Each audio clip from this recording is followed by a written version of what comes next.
Bob and I have been talking a lot today, but I didn't realize that we shared so much interest in the Danube.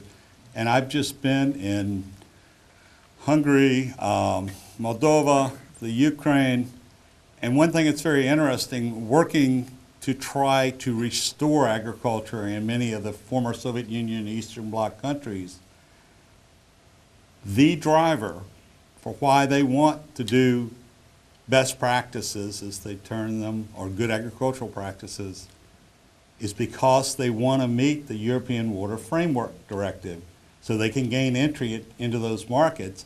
And they're getting it kicked up a notch, Bob, because now the nitrate directive is out there in front of them, and they're going to have to do more. So having a target, having a goal is critical, and I'm going to talk about that. I'd love to take about an hour and a half to tell you about all the successes, failures, problems, and everything else that's happened in the Chesapeake Bay in the last 20-some years, but I can't do that because I'm the one between you and bed. It's past dinner time. But I'm going to focus more on the private part of this, but it requires enabling policies and support by the public sector, and it's focused principally on agriculture. How many of you would take a 10% or a 20% cut in your income to help improve Lake Winnipeg? And there's a few hands that go up. I took one when I joined Water Stewardship, as its president, I might add. But that's not always the case, but many times when we ask for these practices to be installed, there may be, in the state, some government cost share, there may be incentive programs, but frequently a third to half of the cost is paid for by the farmer. And so if we can find ways to generate revenues that will help offset the cost of the things we need them to do, but number two, if it actually not only offset the costs, but became a profit center, could add a little additional revenue to their income, then they're not just maybe willing to do it, they're excited about doing it. This has really been, and incidentally, you're not going to, other than on this kind of a screen, feeling like you're going to be run over by water, you're not going to see pretty pictures. We're pretty much going to just list my major points. Most of these have been covered. We know that we've got a nutrient issue worldwide. Intensive agricultural production and wastewater treatment are the two primary sources worldwide. Stormwater is an issue still, but they're the two primary sources, and unfortunately agriculture usually comes up first. In the agricultural community globally, while I think it's improving in the Danube, I don't think we're there yet. Our regulations, voluntary cost share incentive programs, and industry self-assessment programs, we're going to clean up our own act, but we're going to do it by self-assessment, have not successfully addressed diffuse pollution. They've made some progress, but nowhere near the levels of reductions that are needed to stop eutrophication, whether it's in a freshwater lake or an estuarine system like the Chesapeake Bay, where incidentally we have to worry about both nitrogen and phosphorus, which creates additional challenges.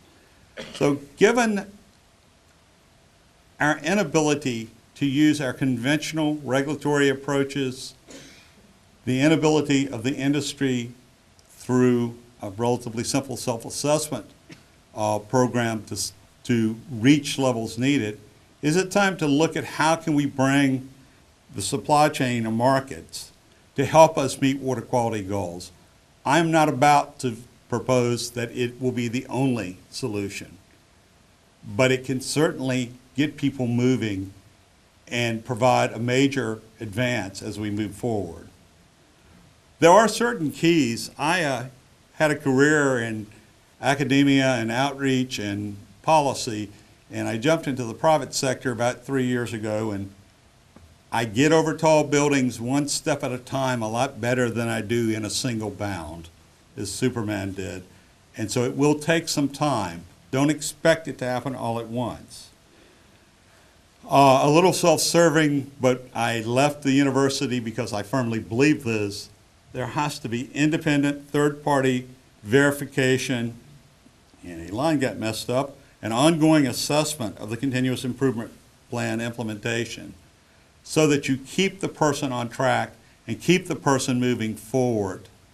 We also think that while we do it in confidence with the farmer, if we make our protocols, procedures, and everything transparent with the government, that the government should also have confidence that the farmer is performing at that level. And I never in my entire life thought I would request U.S. federal government oversight. But I am now doing it because we want everybody else to be as rigorous as we are in the assessment, and that's essential. There can be various types of supply chain options, and I was going to apologize on a little small screen for how crowded this was. It looks really awful up there. But this started as supply chain edicts. Pre-recession, there were, in the corporate social responsibility movement, it began moving into the environmental area, and there were some efforts, particularly with integrated pest management and certain other areas, where it was, if you wish to sell to us, you will do this. I like that. That's the easiest way. That's regulation by the marketplace. It was not liked by processors or farmers because it was the big dog ruling, telling them what they had to do. It also didn't, it was found to be very difficult to get the movement needed in the water quality arena. It has occurred for animal welfare, integrated pest management, and packaging, thanks to Walmart, actually. But they can ship more in the same truck now, so they also made money. What we have found is that we can turn it around and start working with processors so that the processor can look at enhanced market position and perhaps even an enhanced price point. We also have found that combining this with other branding such as natural, organic, or local can enhance the price point of the premium in the marketplace. And then if you know you've got a water quality problem and it's high visibility like it is in the Chesapeake Bay, then market to local consumers by saying, I'm in a program to do that's got independent third-party verification to do my part for Chesapeake Bay, does a lot to get attention. I don't have time to talk much about payment for ecosystem services, but in our area, many of the industries and sewage treatment plants are being told they must reduce their loads, and they're under permits.